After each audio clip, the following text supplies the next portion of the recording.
Welcome back, everyone, to Global War 1936 and Operation Underworld.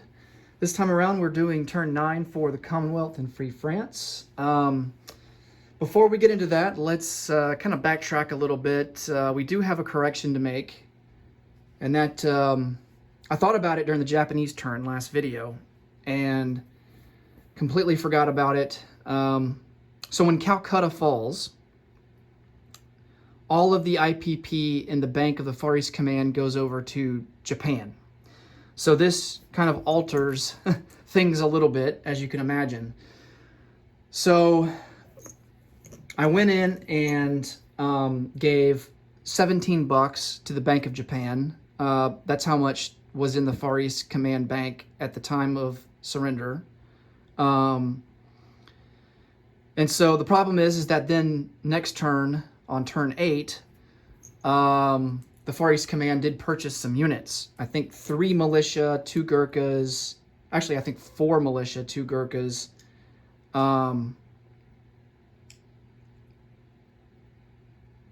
At least that's what I remember. That's significant. So I took the 3 militia that were back here in India proper, took them off the board because they would have not been allowed to purchase those. We are also going to re-roll for the defenders in Burma because there might be some implications where maybe Japan didn't lose their 2 infantry because during the attack on the Japanese turn of Burma, the Far East Command had 4 Gurkhas, an infantry, and a militia. And at the time of the Japanese attack for that, I think they would have only had... Well, Calcutta would have fallen, so they wouldn't have been able to place down the militia and the 2 Gurkhas. So they would have only had 2 Gurkhas and an infantry. So the infantry would have been destroyed by the shore bombardment. And so we're going to re-roll for the defenders, for the 2 Gurkha defenders at a 4 or less, and see what the result of that is. And if they don't get any hits, we're going to place the Japanese infantry back on the board. Because the battle would have been done in 1 round. Because if you recall from last video, the Japanese infantry class units, I think they scored like 3 or 4 hits out of 1. So those 2 Gurkhas would have been dead, and the battle would have been over after round 1 anyway. So we're just going to reroll for that. Of course, it kind of changes Japan's strategy a little bit because they could have purchased more units last turn because they would have had more money. But we're just going to say, hey, they decided to just hold on to it and spend it for next turn. So not a huge deal, just as long as they get that money in the bank, according to the rule. So I'm trying to think if there's anything else. So last turn for the Commonwealth, they would have collected their money. So they would have collected 11 IPP. So they will be able to place down units on this turn. It's last turn that they wouldn't have had any money in the bank and wouldn't have been able to spend anything. So let's go ahead and resolve Burma and see what the 2 Gurkhas would have done. And then we can get into the Commonwealth turn. So we're looking at 4 or lesses. And they both miss. All right, so we're going to place the 2 Japanese units back into Burma, and they will have those guys back on the board.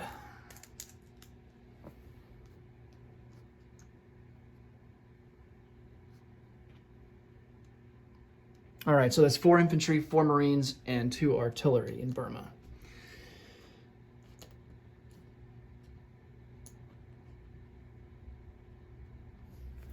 Okay, so with that, let's get into the Commonwealth purchases and their tech rolls. Oh man, I didn't put the tech rolls on the board. So we have, let's see, we have 1, 2, 3. We have 3 tech rolls that we can do. And we're kind of been at a standstill for tech. Stuck at stage 2 on a lot of things.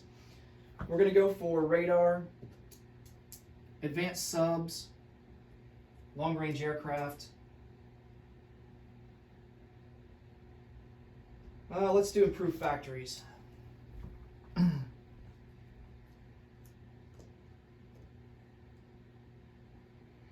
All right. And then for purchases, we have to account for some convoy rating.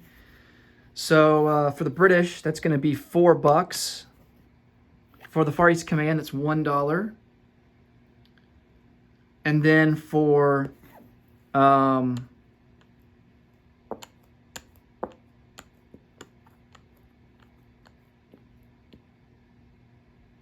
that I think about it, what about convoy rating last turn when the Far East Command didn't have any money to spend? I'll go back and look and correct that. I'll have to go back on the video and look at that and correct it off camera. And then for the Anzacs, they have 2 convoy damage to account for them. For purchases, we're going to go with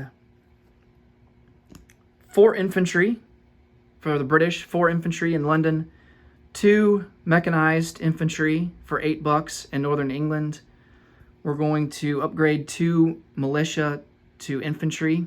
We're going to upgrade those in Lower Egypt and in British Somaliland.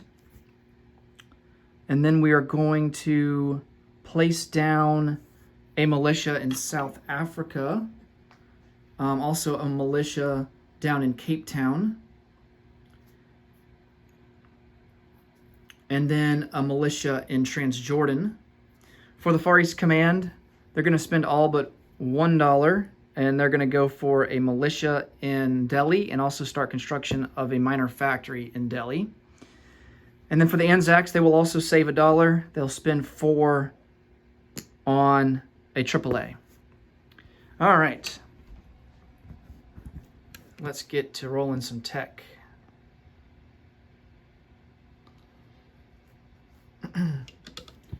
All right, so I'll go back as it pertains to the Far East Command and convoy rating from last turn. I will go back and review. I think they may have had 1 damage. The maximum that they can have is 1 damage because they only have that 1 line. And we saved $1. So if they had damage on the turn when they shouldn't have had any money in the bank, there on turn 8, then I will just remove the $1 that they saved and we'll account for it there. All right. Technology.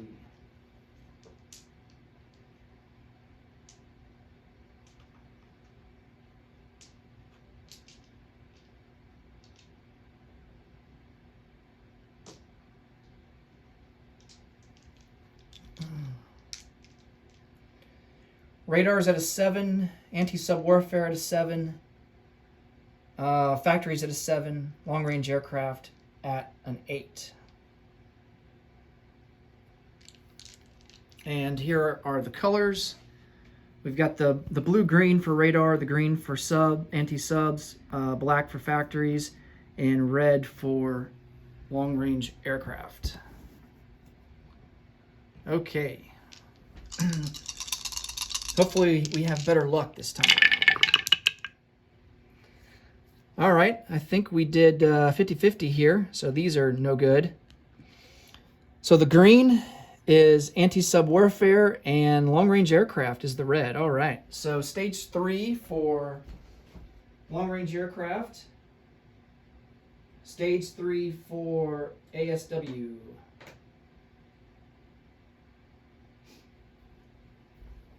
That's a lot better.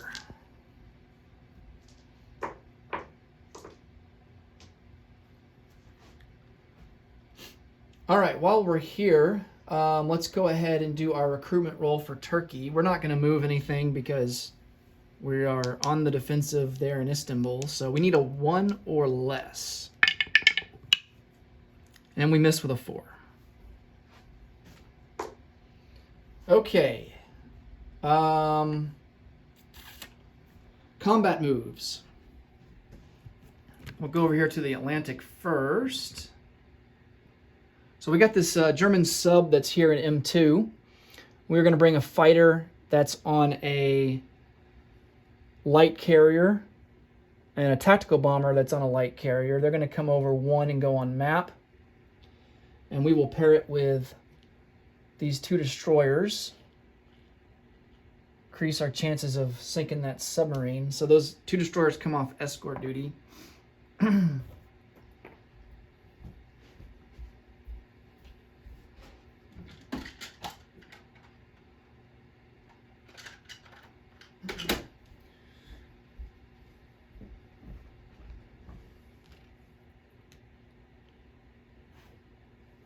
So they're on map. And then coming over here to the Atlantic, we got a German sub that's right here, coastal sub here in A35. This fighter will come down, go on map, and this destroyer will come off escort duty and pair with him. All right. And there's not really much we can do about the German sub that's there in A48.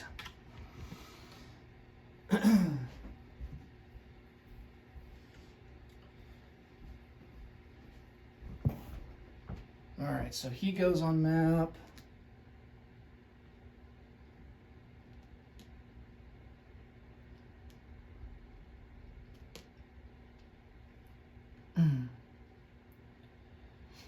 We could also bring a seaplane on map.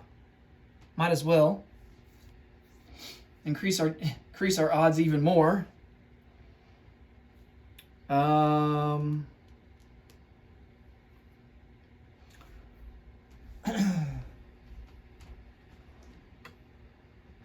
Up here in the UK, we have a medium bomber that is in London. He's going to come out 1, 2, 3, and we are going to strategic bomb the factory in Paris. This will be the first time in this playthrough that we do strategic bombing, so I'll show you guys how that works. Let's see, what else do we want to do? We're not at war with the Italians yet. We could declare war on them, but I don't think we're going to yet, because that will spark things in Africa. We don't quite have forces in position quite yet the way that we want them. Let's see. We no longer have the sub in the Baltic Sea, so can't convoy raid. I think that's going to be it in Europe. So let's go over here to... I mean, there's really nothing we can do in Asia either. Well, actually there is. We can convoy raid. We do have a coastal submarine.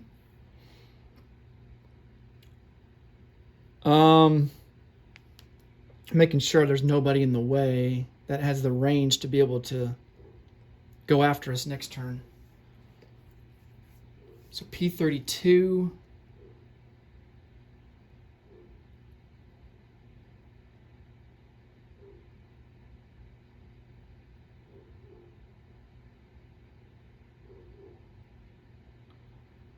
Yeah, so we're going to convoy raid in P-32.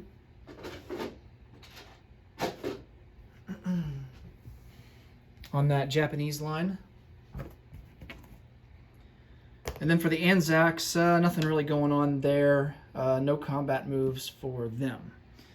Okay, let's get to rolling. Let's resolve the combat, or the convoys, rather, first.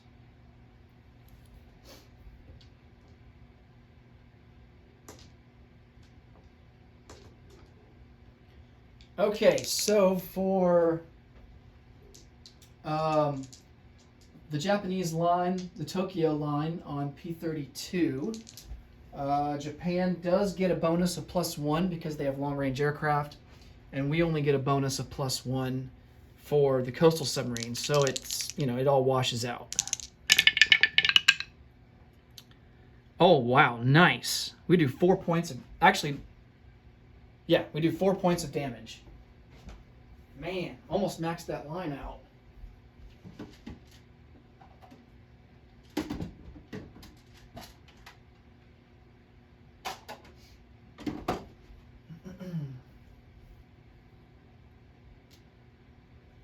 I will take that.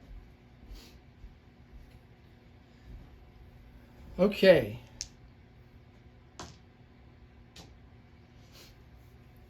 Next up, let's resolve the German coastal submarine in A35. So Germany has radar, so they will get +1 to their die roll.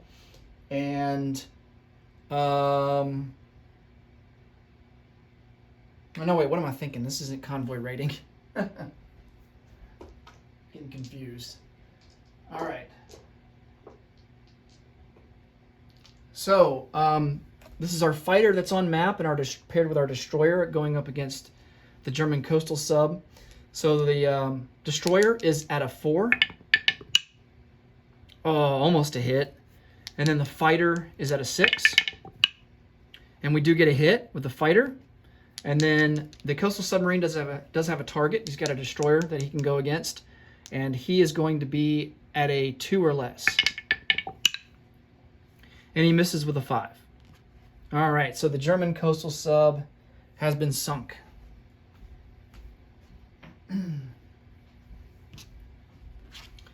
Okay, for the fleet submarine that's in M2. He must have gotten lost. I don't know. I don't know what the German player was thinking. Putting putting their submarine there. What was I thinking? That was kind of dumb. All right. Well, at any rate, bit of a mistake there.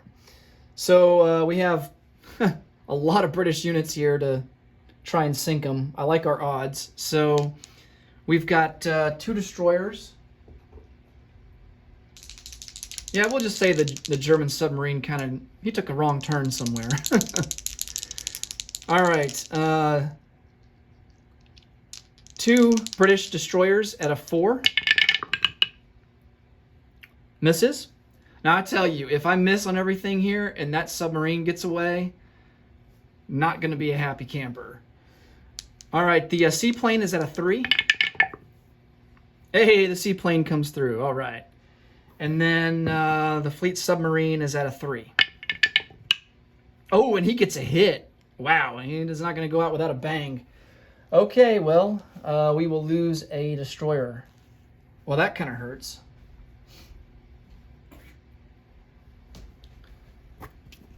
Okay.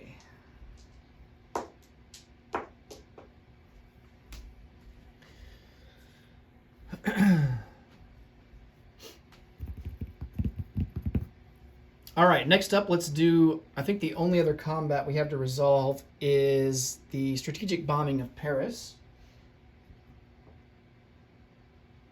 And the way that this works is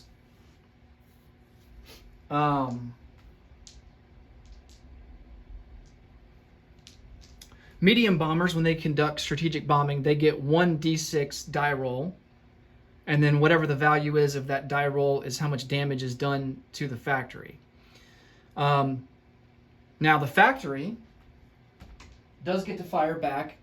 It has an inerrant AAA gun installed into the factory, and so it will fire back at a 3 or less. Now if we had heavy strategic bombers, if we had that research done, then that reduces the inerrant AAA defense to a 1.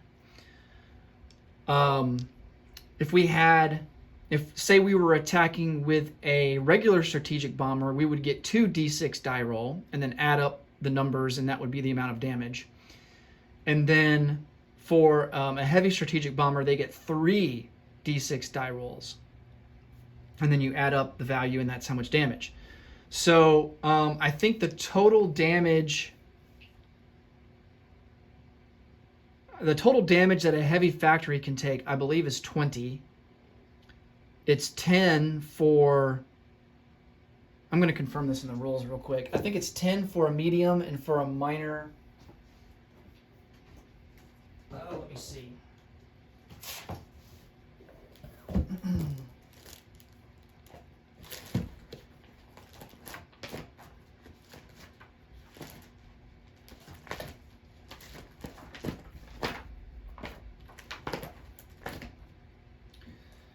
Let's see. Maximum damage. Yeah, it's 5, 10, and 20. So the maximum damage that we could do on this minor factory is 5.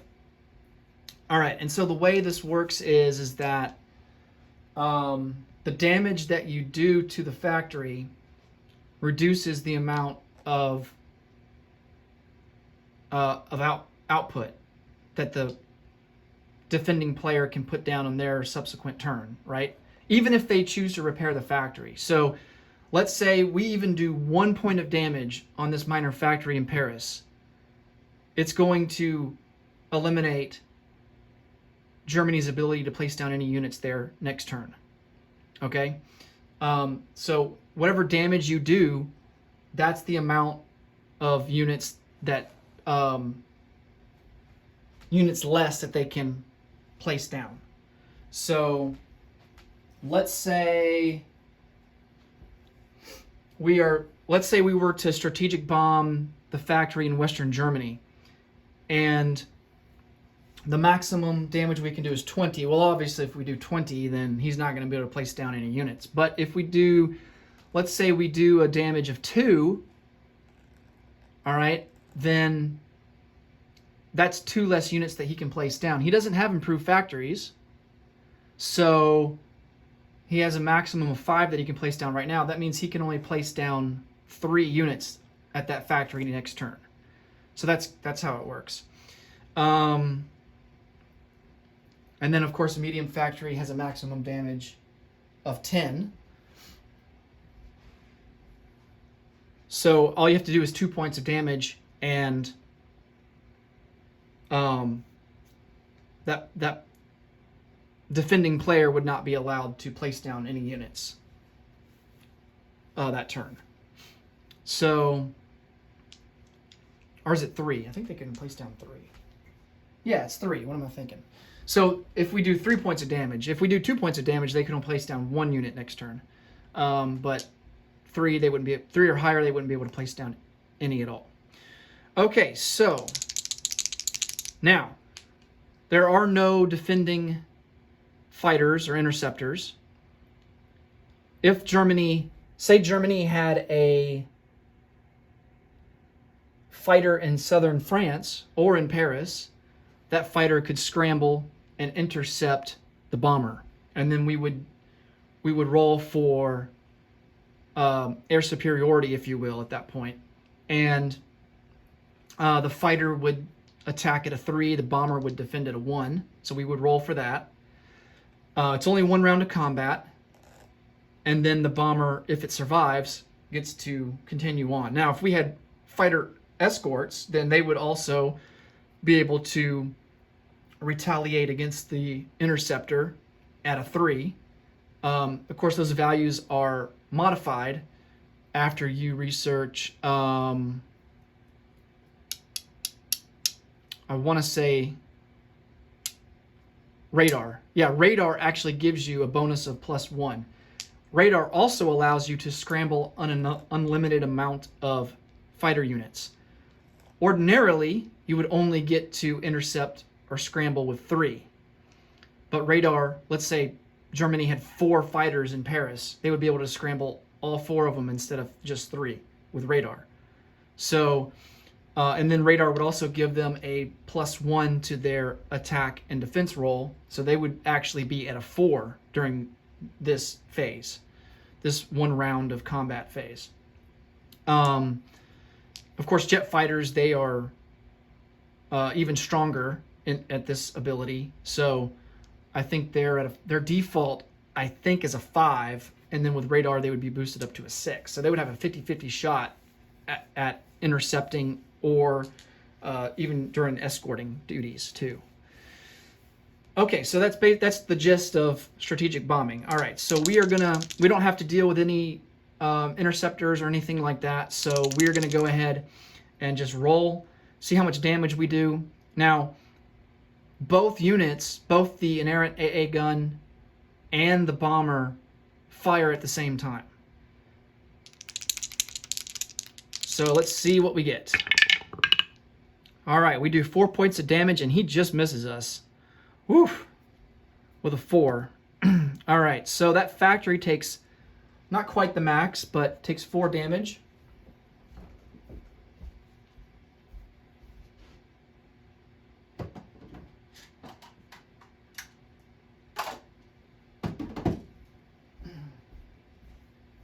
And now Germany will not be allowed to place down units in Paris during their turn, turn 10.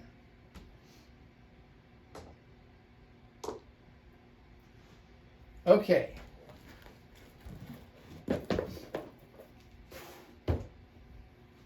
I think that does it for combat. Let's go over to non-combat. Let's start out here in the Med Sea. So we are going to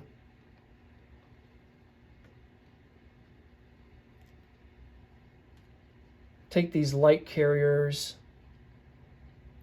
These planes will come off map, and we will pick them up. I guess they could come back one.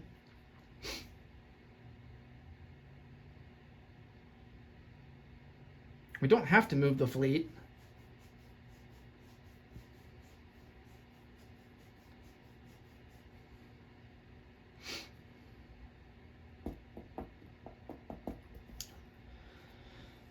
Huh.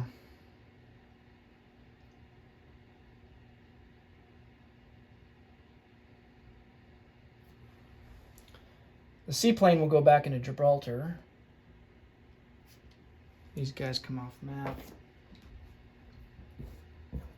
Yeah, because map range, you have the amount that it takes to get there, which for fighters and tacticals are 1 range. You also get that range to go back. So I think we're just going to send them back to M4. I'd rather our fleet be there. That destroyer is going to be stuck there for now.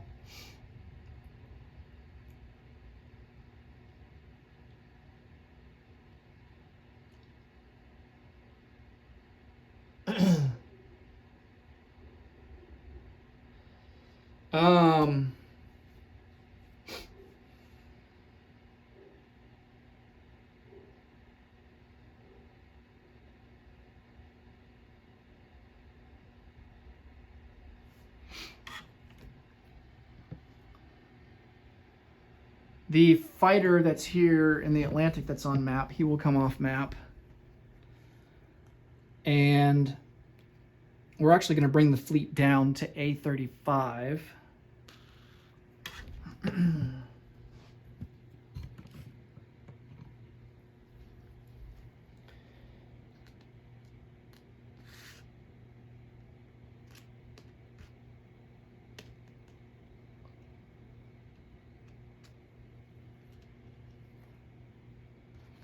So that's going to be a light carrier, 2 heavy cruisers, a destroyer, and 3 torpedo boat destroyers. This destroyer is going to come off escort duty. And he is going to redeploy on escort duty down here in A44. Actually, yeah, on A44. Thought about putting him in M2, but I don't think we have to do that. The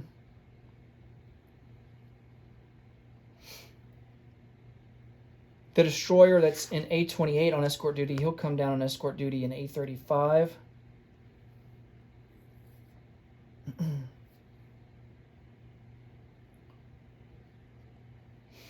We're going to take a 1, 2, 3, 4. We're going to take this British destroyer on escort duty in A20. He's going to come down 1, 2, 3, 4, and he's going to go on escort duty in A42.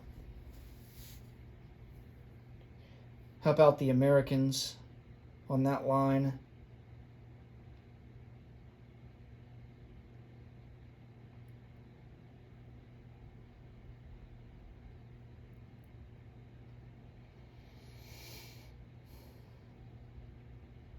And then this destroyer here in A21, he'll come off escort duty and he'll join the fleet. At least for now, he'll join the fleet here in A35. All right. Technically, I think going on escort duty is a combat move.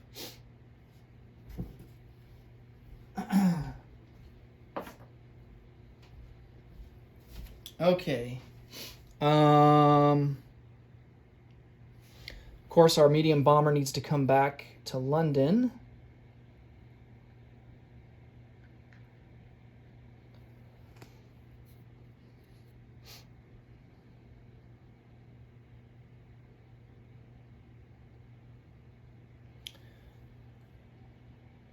An infantry will come over one from London into southern England.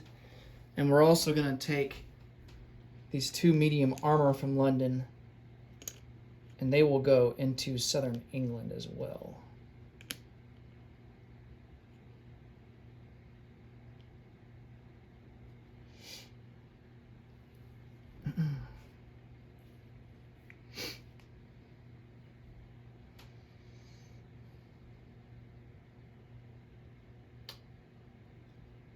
All right.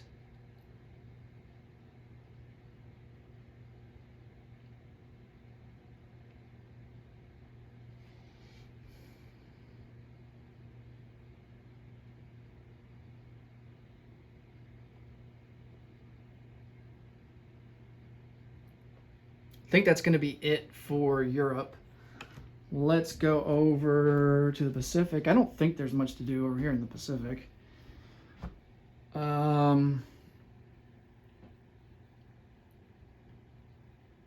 Yeah, I kind of like where everything's at. All right, so let's just place some units.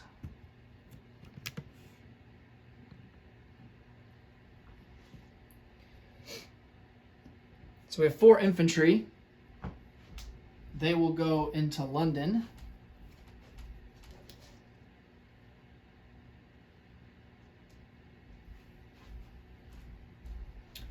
Two mechanized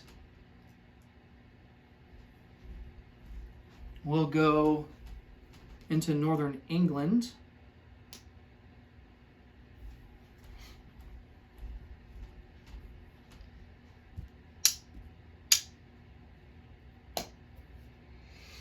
We have 2 militia upgrades. Now that we eliminated the submarines, we don't.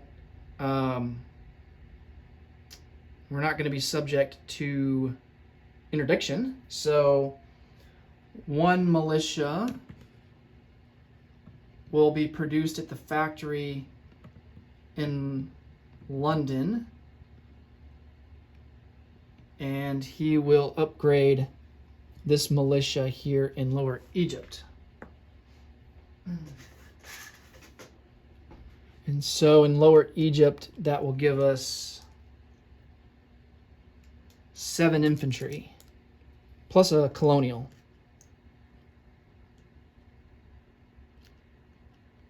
And then our second militia upgrade will go down here in British Somaliland.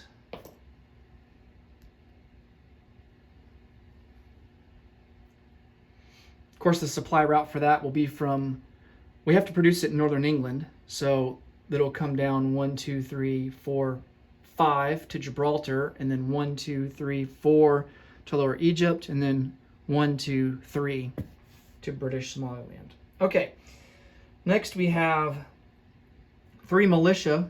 Oh, I forgot to move some guys. Down here in South Africa, I forgot to move 2 infantry. So 1 will move up to Rhodesia, and the other one will rail from Cape Town to Rhodesia. Totally forgot about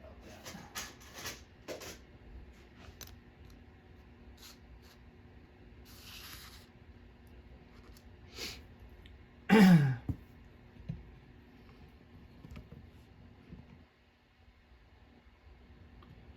All right. Next, I'm going to place down some militia. 1 will go into Transjordan. And then these other two, one will go into South Africa and one into Cape Town. And then, let's see, for the Far East Command, we have the factory that goes down into Delhi. And then a militia. And then for Anzacs, they get a AAA that goes into Sydney.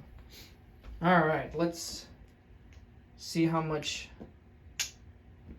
IPP we collect.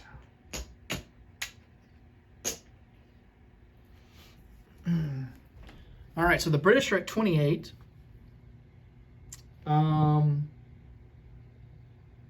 We do have one rating sub, so we still don't get that.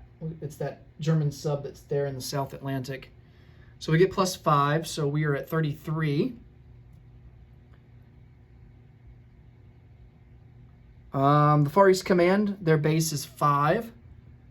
They do get +2 for aid in Suez, so they'll be at 7. And then I do have to check for that extra $1 to see if that needs to come off the board for that convoy rating. Got to remember to do that. And then, yeah, there are Japanese warships in Anzac waters, so they will only get $6. They will have 7 to spend next turn. The Anzacs, or the Far East Command, will have 8 to spend. So maybe 7, depending on the convoy rating situation. All right, that will... Oh, yeah, France. Oh, we got to do France. I don't think there's much to do for France. They do have $4 to spend. Can't roll technology. Trying to think here. I think I might just save my money.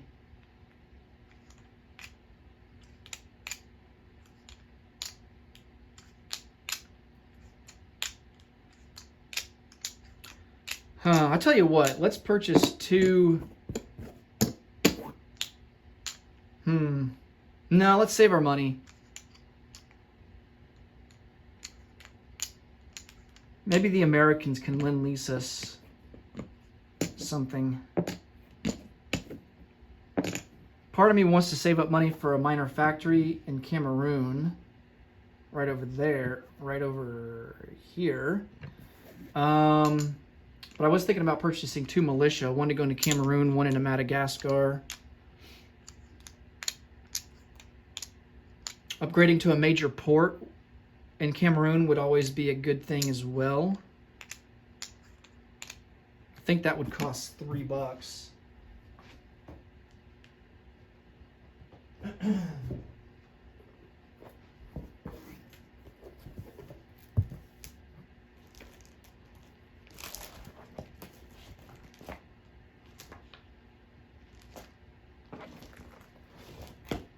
But I don't know if that can be manufactured by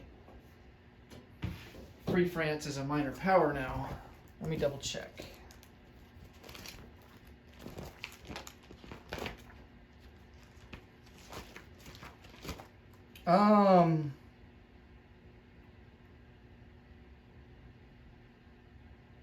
Oh, apparently we can. Build chart without a minor factory. Militia and Foreign Legion. Foreign Legion costs $4. So yeah, we can produce a minor factory. That cost 8. Wow, that sucks. Major port.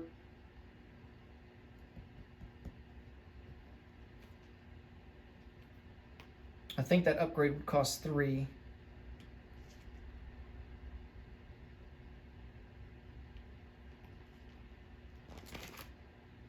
Yeah, so we can apparently.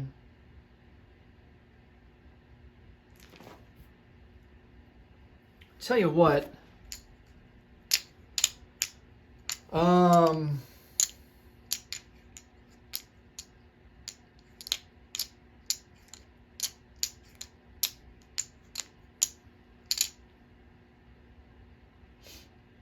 Let's upgrade Cameroon to a major port. That will cost 3, and then we'll save $1. I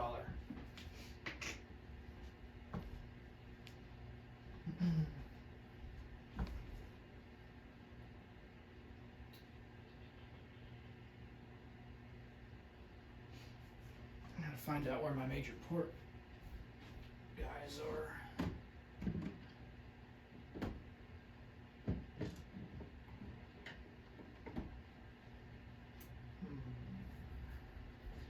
Where did I place them? All right, I'll find it off camera. And then France will collect, let's see.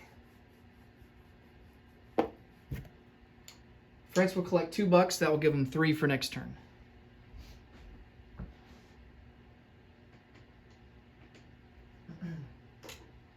All right, that will do it for the Commonwealth. Next up will be Italy. Thanks so much for watching. And until next time, take care. Bye for now.